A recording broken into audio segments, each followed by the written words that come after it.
Hello guys, welcome back to channel. So आज के video में हम पढ़ने जा रहे हैं क्लास 7 एनसीईआरटी साइंस का chapter number 2 nutritions in animals. तो चलिए शुरू करते हैं। सो अभी तक हमने इस चैप्टर में पढ़ा था ह्यूमंस के डाइजेस्टिव सिस्टम के बारे में। हमने पढ़ा था कि सबसे पहले फूड जाता है बकल कैविटी में, बकल कैविटी से फूड जाता है फूड पाइप में, जिसे हम ओसोफेगस भी कहते हैं। ओसोफेगस से वो फूड जाता है स्टमक में, स्टमक से वो फूड जाता है स्मॉल इंटेस्टाइन में, स्मॉल इंटेस्टाइन से वो फूड जाता है लार्ज इंटेस्टाइन में, और लार्ज इंटेस्टाइन से वो फूड जाता है रेक्टम में, और सबसे एंडिंग में वो फूड जाता है एनस में। तो अब हम इस चैप्टर को आगे रीड करेंगे। Is it not a very long path, these parts together form the alimentary canal, digestive tract, the food component gradually get digested as food travel through the various compartments. क्या ये ज़्यादा बड़ा रास्ता नहीं है? मतलब ये जो हमारा पूरा डाइजेस्टिव सिस्टम है, मतलब buccal cavity, oesophagus, large intestine, small intestine, फिर एनस, ये बहुत ज़्यादा लॉन्ग पाथ नहीं है। और ये सारे जितने भी पार्ट्स है बकल कैविटी वगैरह सब मिलके बनाते हैं एलिमेंटरी कैनाल। और जब ये फूड ट्रैवल करता है ना, वैसे वैसे वो डाइजेस्ट होते जाता है और वो बहुत सारे कंपोनेंट्स में बट जाता है।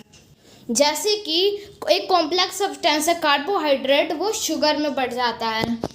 The inner wall the body is called indigestion. तो हमारी बॉडी का जो इनर वॉल होती है ना, उसे हम कहते हैं indigestion. We chew food the food with the teeth and break it down mechanically into small pieces. तो हम जो खाना होता है उसे च्यू करते हैं अपने दांतों से और फिर उसे तोड़ देते हैं मैकेनिकली, छोटे छोटे पीस कर लेते हैं उस खाने के।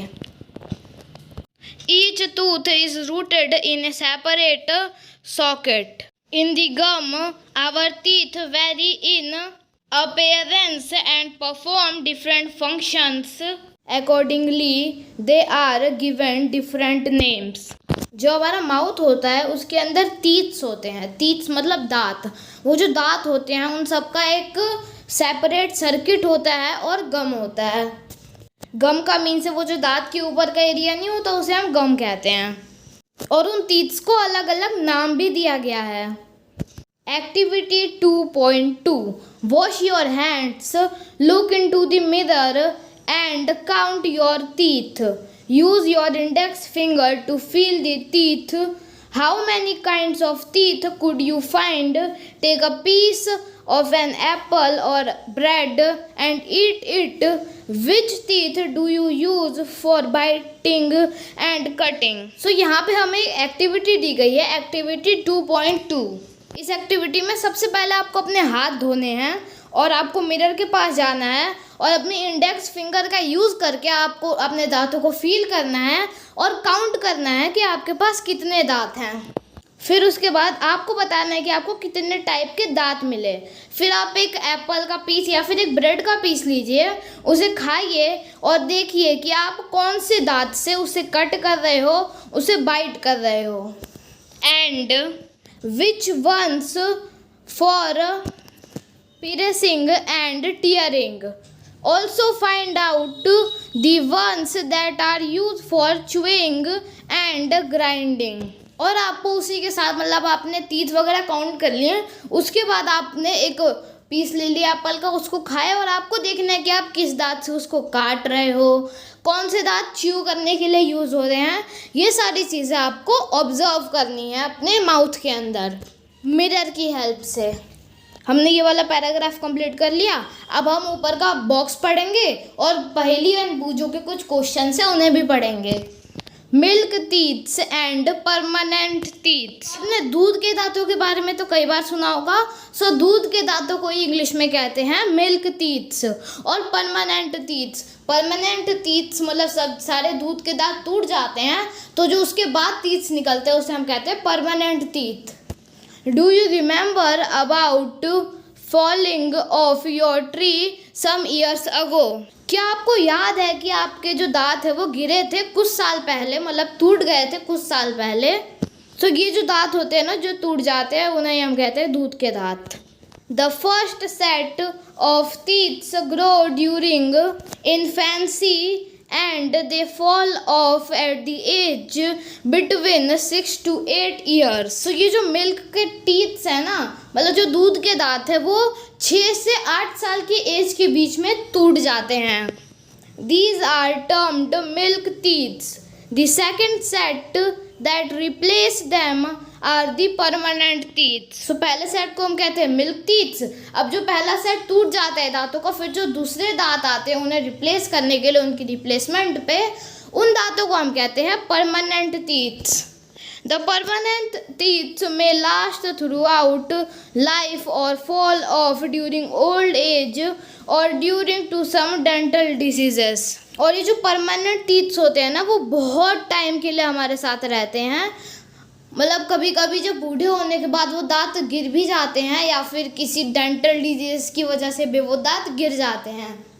पर जो परमानेंट टीथ होते हैं वो हमारे साथ बहुत ज़्यादा लंबे टाइम तक रहते हैं. मिल्क टीथ टूट जाते हैं. तो हमने ये बॉक्स भी रीड कर लिया. अब हम रीड करेंगे बूजो के कुछ questions. बूजो is fascinated by the highly coiled small intestine seen in figure 2.2. He wants to know its length. Would you like to make a wild guess? We have given its approximate length on page 16. Just imagine how such a long structure is accommodated in a small space within our body. सो जो बूजो है ना, उसको एक question आता है कि जो small intestine है वो इतनी सी छोटी सी जगह में कैसे आ जाता है हमारे पेट के अंदर, और उसका साइज़ क्या है. सो स्मॉल इंटेस्टाइन का साइज़ हमें दे रखा है पेज नंबर 16 में. और स्मॉल इंटेस्टाइन कॉइल्ड होता है, मतलब मुड़ा हुआ होता है, इसलिए वो इतनी छोटी सी स्पेस में आ जाता है. Our mouth has the salivary gland which secretes saliva. Do you know the action of saliva on food? So जो हमारा माउथ होता है ना, उसके पास होता है सलाइवरी ग्लैंड. तो सलाइवरी ग्लैंड का काम होता है सलाइवा को प्रोड्यूस करना. और क्या आप जानते हो कि सलाइवा क्या काम आता है? Let us find out. Activity 2.3. Take 2 test tube, label them A and B. In test tube A, put 1 tablespoonful of boiled rice. In test tube B, keep 1 teaspoon of boiled rice. After chewing it for 3 to 5 minutes, add 3 to 4 ml of water in both the test tube. Figure 2.4. Now pour 2 to 3 drops of iodine solution in each test tube and observe. सो आपको 2 test tube लेनी है, ए और B. एक test tube में आपको डाल देने हैं 1 स्पून राइस, बॉइल्ड राइस, और दूसरे में आपको कुछ टाइम तक, मतलब 3 से 5 मिनट तक च्यू किए हुए, चबाए हुए बॉइल्ड राइस को डालना है. फिर उन दोनों टेस्ट ट्यूब के अंदर 4 से 5 ml पानी डाल दें. फिर उसके बाद 2 से 3 ड्रॉप आयोडीन सोल्यूशन भी डाल दें. अब आप उन दोनों ही टेस्ट ट्यूब को देखें और ऑब्जर्व करें. Why is there a change in color in the test tube? Discuss the result with your classmate and your teacher. The saliva breaks down the starch into sugar. फिर आप देखोगे कि दोनों test tube है, उन दोनों का कलर अलग अलग होगा. सो आप इस बारे में अपने क्लासमेट से और टीचर से डिस्कस करो कि क्यों उन दोनों टेस्ट ट्यूब का कलर अलग अलग है. और जो सलाइवा का काम होता है ना, वो होता है स्टार्च को शुगर के अंदर ब्रेक करना. The tongue is a freshly muscular organ attached at the back to the floor of the buccal cavity. It is free at the front.